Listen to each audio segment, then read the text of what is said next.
Capítulo 10, os versículos do 35 ao 45.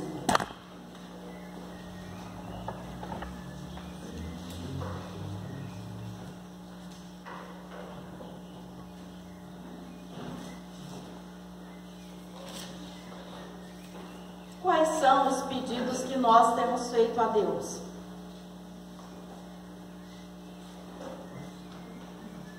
O que nós temos pedido a Deus? Aqui tem um pedido, né? Um pedido dos dois irmãos. Vamos ver o que eles estão pedindo a Jesus.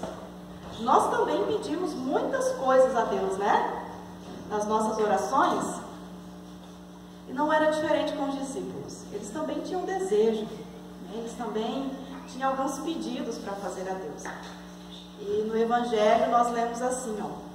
Então se aproximaram dele Tiago e João, filhos de Zebedeu, dizendo: Mestre, queremos que o Senhor nos conceda o que vamos pedir. E Jesus lhe perguntou: o que querem que eu lhes faça?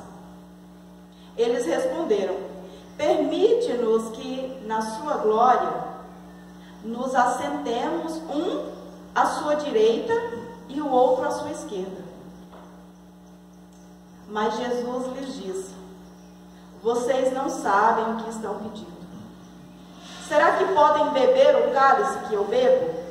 Ou receber o batismo com que eu sou batizado? Eles responderam: podemos. Então Jesus lhes disse: vocês beberão o cálice que eu bebo e receberão o batismo com que eu sou batizado. Quanto a sentar à minha direita ou à minha esquerda, não me compete concedê-lo, pois é para aqueles a quem está preparado. Quando os outros 10 discípulos ouviram isso, começaram a ficar indignados com Tiago e João. Mas Jesus, chamando todos para junto de si, disse: vocês sabem que os que são considerados governadores dos povos os dominam, e que os seus maiorais exercem autoridade sobre eles. Mas entre vocês não é assim. Pelo contrário, quem quiser tornar-se grande entre vocês, que se coloque a serviço dos outros. E quem quiser ser o primeiro entre vocês, que seja servo de todos. Pois o próprio Filho do Homem não veio para ser servido, mas para servir e dar a sua vida em resgate por muitos.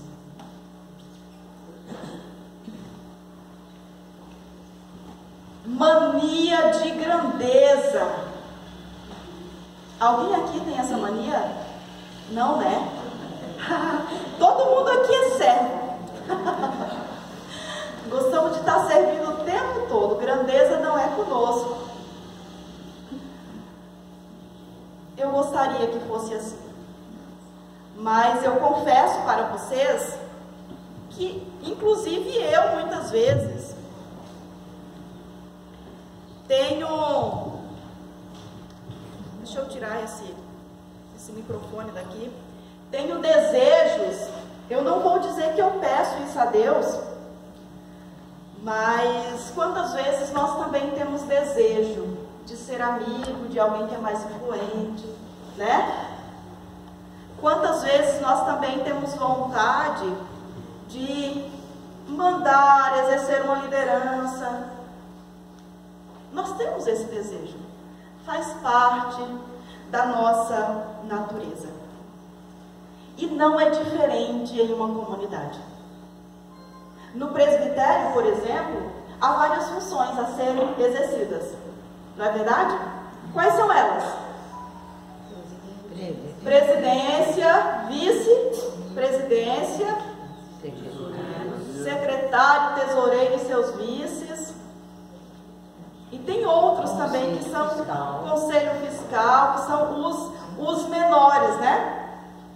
Não? Não, né? Está todo mundo igual. Ou deveria, não é? Nós gostamos nós gostamos de estar no poder. Ontem, eu conversando com o Fábio sobre esse texto, eu disse para o Fábio, eu vou colocar 2 cadeiras lá na frente e perguntar quem gostaria de sentar ao lado direito e esquerdo da ministra. Não sabe o que está pedindo. Não sabe o que está pedindo, né? Mas a caminho de Jerusalém, Jesus estava anunciando aos seus discípulos o destino doloroso, o destino difícil que aguardava ele lá na capital. Mas pelo que podemos observar, eles não compreenderam, pelo menos esses 2 irmãos, né? Não compreenderam com exatidão do que se tratava. E ao invés de lamentarem ou buscarem maiores informações, eles se perderam na disputa. Uma disputa sobre quem é maior, quem é mais importante aqui entre nós. Quem irá sentar-se à direita ou à esquerda do mestre? Ah, será eu, porque eu sou mais amado. Eu sou mais quisto, eu ajudo mais, eu tenho mais direito. Não sei o que passava pelo coração e pelo pensamento deles, né? Mas muitas vezes, na nossa caminhada, a gente também pensa, mas eu trabalhei muito mais. Eu estava lá desde cedo.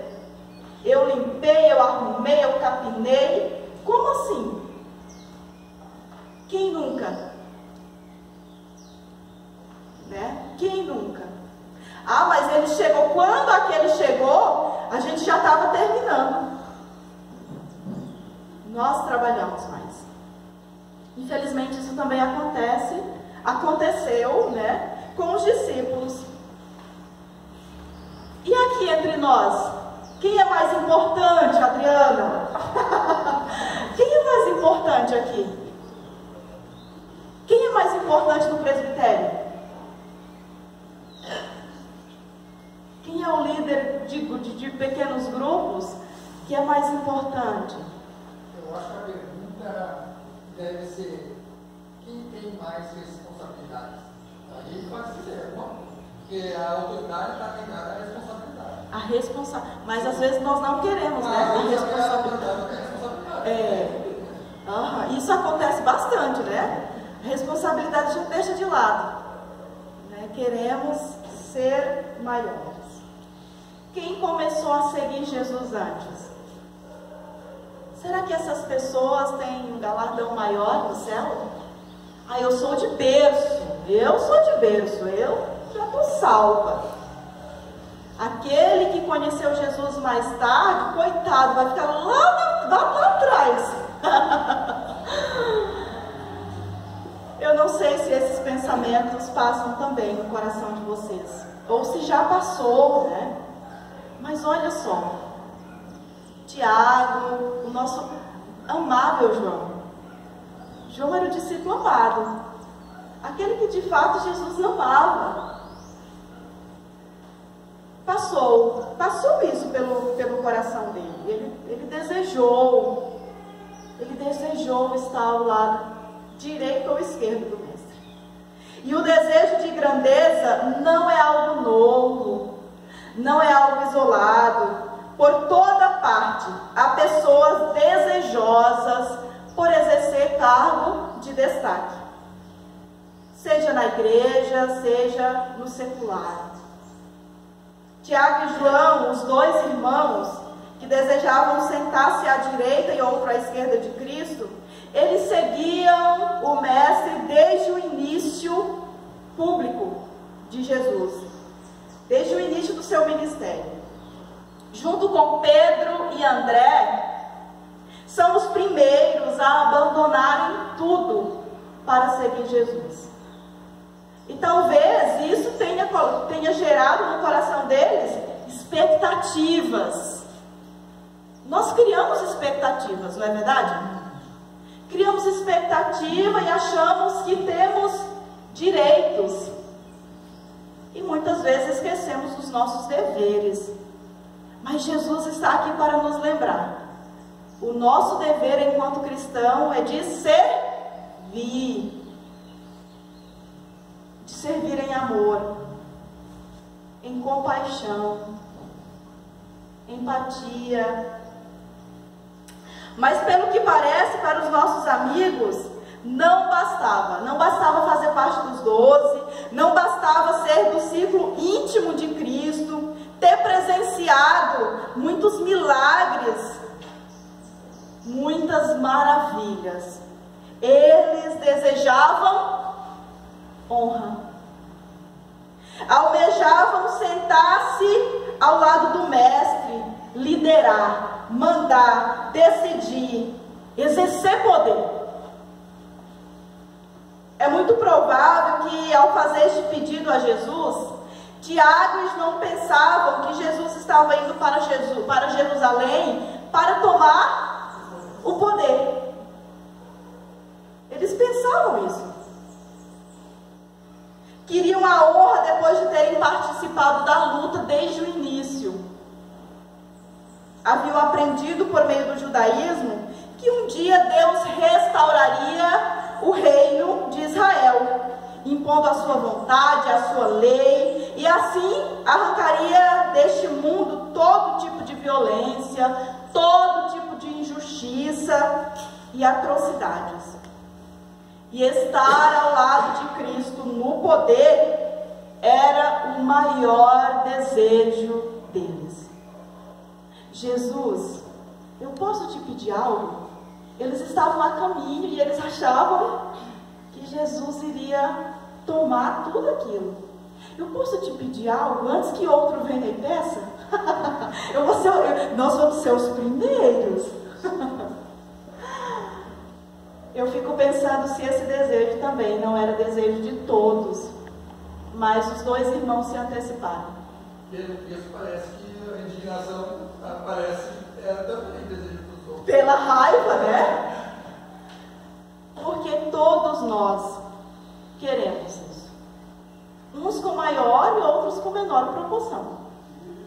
Claro que Jesus ele vem trabalhando isso em nossos corações ao longo da vida e vai trabalhar a vida toda, né? Porque é bem o que o apóstolo Paulo diz: o bem que eu quero fazer, eu não faço, mas o mal, aquele que eu não gostaria de fazer, esse eu acabo fazendo.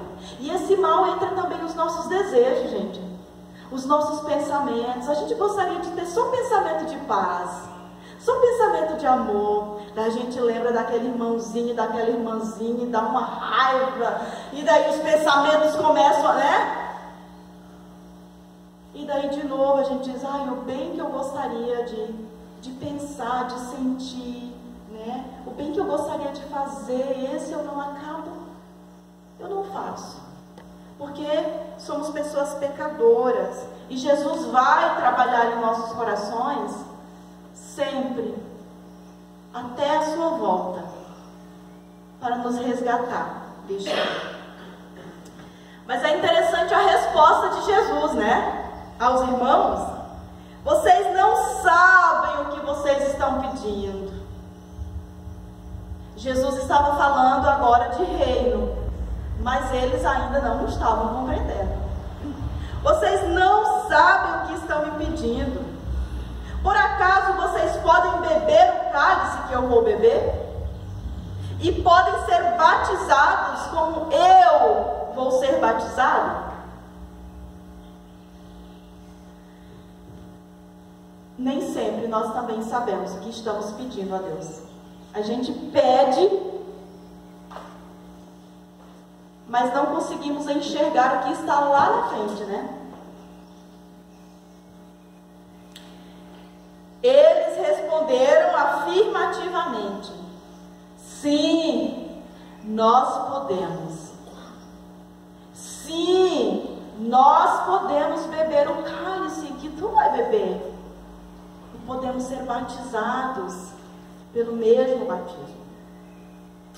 11 anos depois da crucificação de Jesus, no ano 44, conforme os historiadores, Tiago foi morto à espada pelo rei Herodes Agripa em Jerusalém. E João foi exilado e condenado a viver como prisioneiro na ilha de Patmos. Eles beberam do cálice. No entanto, sentar-se à direita ou à esquerda de Cristo não cabia a Jesus conceder. Por outro lado, quando os outros discípulos ficaram sabendo deste movimento, deste pedido, desse desejo, né, o ambiente ficou tenso. E eu acredito que eles ficavam falando entre si, que sacanas, né? Olha o que eles fizeram.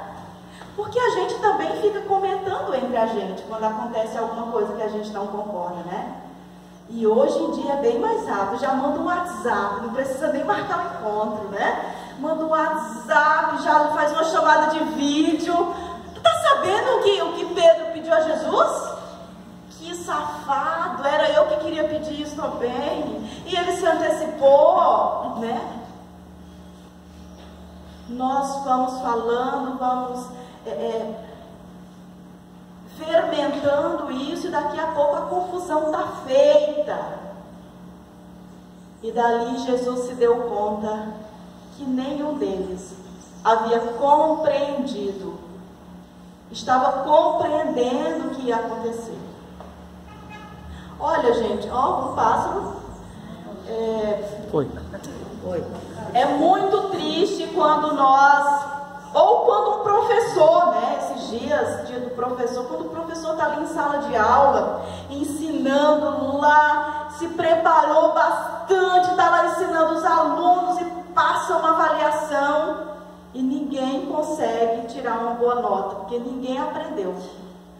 É mais ou menos isso, né? É mais ou menos isso. Agora, é frustrante, não é? Vocês que são professores. É frustrante, não é? Ah, mas será que eu não ensinei direito? Eles não aprenderam, né? Nós somos eternos alunos, aprendizes. E quantas vezes ouvimos sobre o mesmo tema e parece que não entra em nós. Parece que nós não conseguimos absorver. E aqueles 12 homens não conseguiram compreender que Jesus não estava ali para ser servido, para mandar e desmandar, mas ele estava ali para amar o desamado, para servir as pessoas esquecidas pela sociedade, para abraçar quem chora, chorar com quem chora, assim como ele fez com Marta e Maria, se colocar no lugar. Mas eles queriam ser grandes, eles queriam poder. Mas parece que os irmãos pediram algo que era do desejo de todos. Isso eu nem posso afirmar para vocês, porque não é bíblico. Mas claro que lendo um texto desse, a gente começa a pensar em várias coisas, né? Por que será? Por que eles ficaram chateados? O grupo ficou agitado. A ambição os dividiu. E Jesus precisou chamar aqueles homens para mais perto dele, deixando bem claro o que ele deseja dos seus seguidores. As brigas pelo poder, elas são frequentes entre os que querem mandar e desmandar. E vemos isso diariamente no ambiente político, em ambientes públicos, em grandes e pequenas empresas, e na atitude de pessoas que não têm valores cristãos. Elas mandam e elas se sentem superiores aos outros. O mundo está cheio de ambições, traições. O mundo está cheio de lutas por favorecimento pessoais. Nem pensamos no todo. E a gente se sente até usado, inclusive agora, né, nesse tempo de política. Será se estão pensando no coletivo? Ou estão pensando somente neles? E isso dói o coração, não dói? Porque a gente olha para um lado e olha para o outro, se correr o bicho pega, se ficar o bicho come, e agora? O que eu vou fazer? Mas, meus queridos irmãos e irmãs, Jesus, ele é categórico. O que ele nos diz? Entre vocês não pode ser assim. Entre nós não pode ser assim. Pelo contrário, quem quiser tornar-se importante entre vocês, deverá ser escravo de todos. Como essa palavra chega ao teu coração? Como vocês compreendem ela?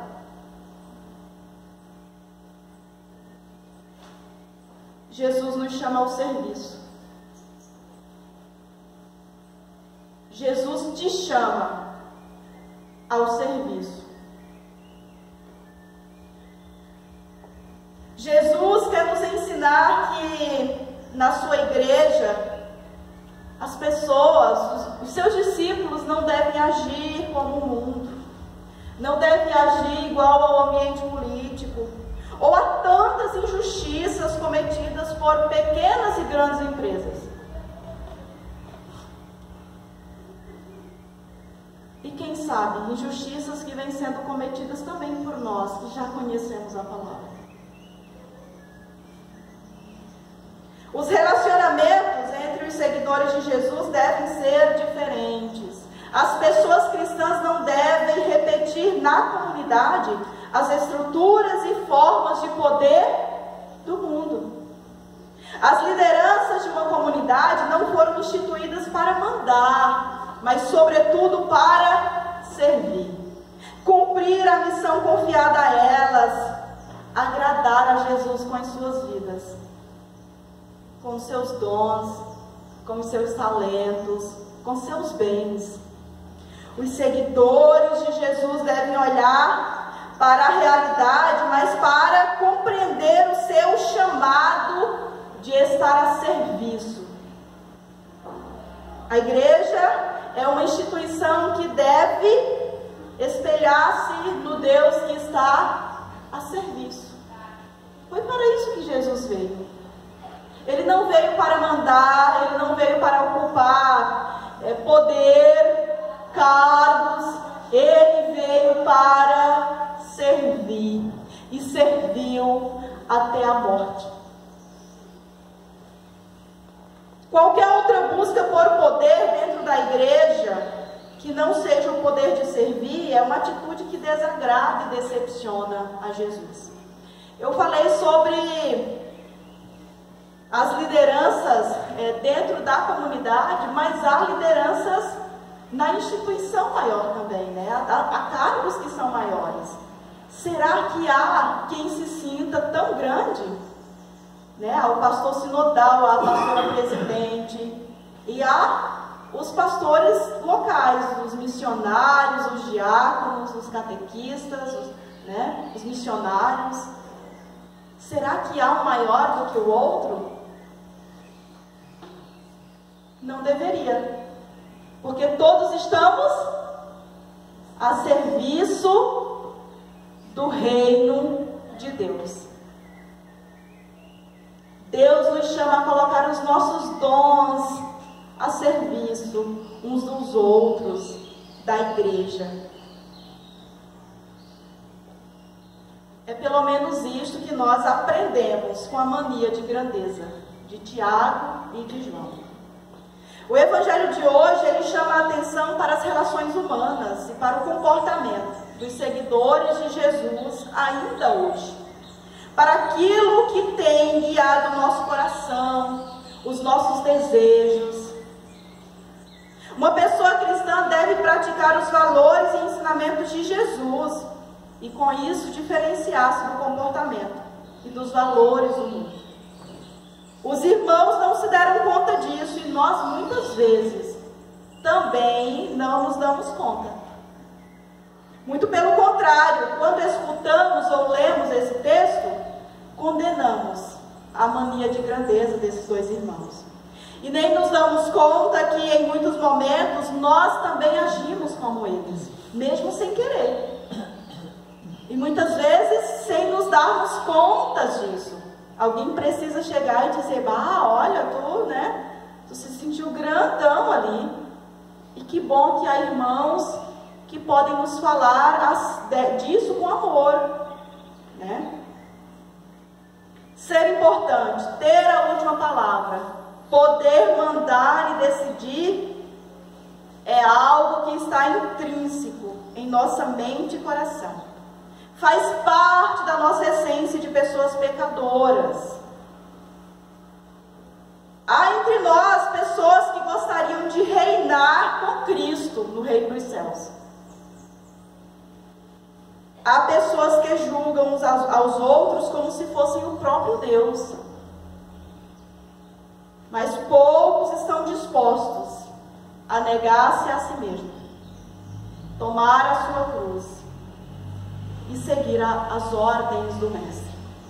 Muitos querem partilhar com Cristo da sua santidade, mas poucos com Ele querem suportar o sofrimento. Muitos querem comer e beber com Cristo na mesa farta, mas poucos querem acordar cedo de madrugada para orar ou jejuar. Nós queremos somente a glória. A fé em Jesus deve nos inspirar para o serviço, para a compaixão, para o cuidado. A fé em Jesus precisa promover em nós o florescimento do amor, o florescimento da compaixão. Uma pessoa de fé em Jesus tem posicionamentos e se comporta de uma maneira que chama a atenção na família e na sociedade. Isso não quer dizer que a pessoa cristã precisa se afastar do mundo. Jesus quer que vivamos no mundo, que participemos de tudo que quisermos, mas que sejamos sal e luz naquele lugar. Que sejamos notados por nossa maneira de ser, de pensar, de agir. Pensar como Cristo. Agir como Jesus agiu. Tem uma música que é do Padre Zezinho, que ele canta: um dia uma criança me parou, olhou bem nos meus olhos a sorrir. Alguém conhece? Né? Caneta e papel na sua mão. E daí a criança faz uma pergunta para o padre, né? O que é preciso para ser feliz? E daí o padre responde: amar como Jesus amou, né? Viver como Jesus viveu, sorrir como Jesus sorriu, sentir como Jesus sentia. Jesus nos chama a viver como Ele, a viver a verdade do seu amor, a viver uma vida sem interesse. Não precisamos fazer pelo outro o que desejamos ou o que queremos que mais tarde ele faça por nós. Eu vou fazer porque esta é a vontade de Deus, porque Deus me impulsiona e convida ao serviço. Gente, essa é a palavra que eu quero deixar hoje para vocês. Entre vocês, não pode ser assim. Não somos chamados a agir igual todo mundo faz, mas todo mundo faz. Entre vocês não pode ser assim. Jesus nos chama a sermos diferentes. Jesus nos chama a sermos cada dia mais parecidos com Ele. Por nós, jamais conseguiríamos fazer isso, porque quem nos impulsiona é o Espírito. Então, que a palavra de Deus possa alimentar a nossa fé e também sempre nos mostre o que Jesus espera de nós, e que Ele possa nos guiar ao caminho da verdade, da justiça e do amor. Amém.